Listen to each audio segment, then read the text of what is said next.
Welcome to World Builders, presented by team leader Michael Lively. The core idea is to aid individuals preparing for AWS Cloud certification exams. The GPT model is trained to transform standard multiple-choice questions from the AWS exams into engaging narratives set within a personalized fantasy world created by the user. The demand for content like this will greatly expand in the future. The global AI in education market size is expected to expand at compound annual growth rate of 36% from 2022 to 2030. Let's take a look at our application. First, let's open up the Story Builder. Click Explore. And click on Story Builder, or GPT.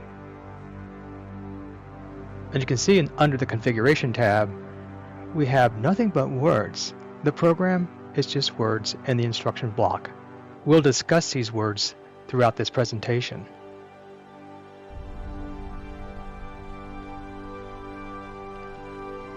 Let's start by clicking Story Builder and click on Start Story Builder. That's our functional quotes that gets the program started. It'll ask us to put in a question. So let's go to our clipboard and pull up a question. We choose a practitioner question. You want to include the answer as well. Let's paste it in, and we're ready to go. So after you've inputted the problem, the next thing it's going to do is walk through the steps of the program, restating the question, giving you the various possible options within your new world or your world position. Once it chooses the option, it'll give you the rationale for that answer. Then finally, it's going to write text for a screenplay. Maybe you'd like to turn this into a screenplay or a game.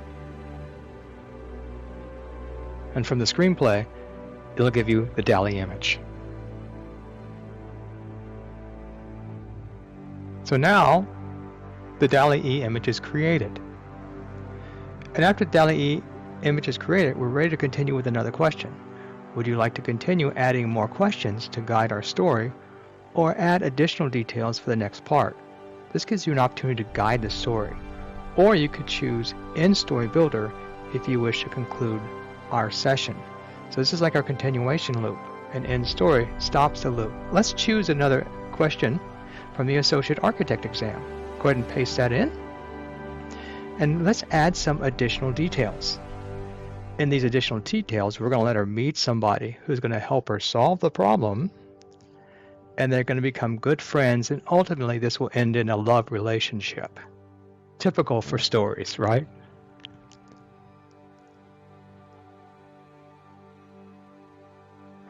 The story begins going through its chain, just like before, and now you see an image of her new friend.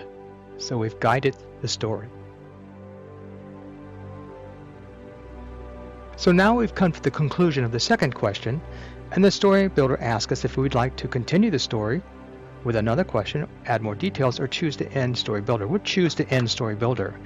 And when we do that, it's going to give us a summary of everything that happened in the story. It says, as we conclude our Story Builder session, let's recap the adventure. And it tells us everything that was learned in this learning adventure. Pretty cool. And you could take all this and turn it into a movie. And most likely next year, when the technology matures, it'll be that easy to do. The Story Builder used the world created by our AWS Cloud Atlas Architect GPT, which is a RAG system holding certification details of an AWS exam of interest in the world structure details. The world structure details were derived from a masterclass taught by Paul Jenkins on Udemy. There's a lot of theory here that we don't have time to go into for this short video. Entering the theme and main character into the AWS Cloud Atlas Architect generated our world structure, which we use in our Story Builder. The Story Builder GPT is the application we are presenting for this hackathon. Let's now examine its code. Of course, true to GPTs, everything is just words, but we discovered 6 amazing things along the way that helped us make these words function like code. 1. We use quotes to turn words into functions that we could call to start and stop our program. 2. We use steps and step numbers to enforce chaining and sequential execution of our program. 3. We use semicolons to define subroutines to be used just by referencing their names.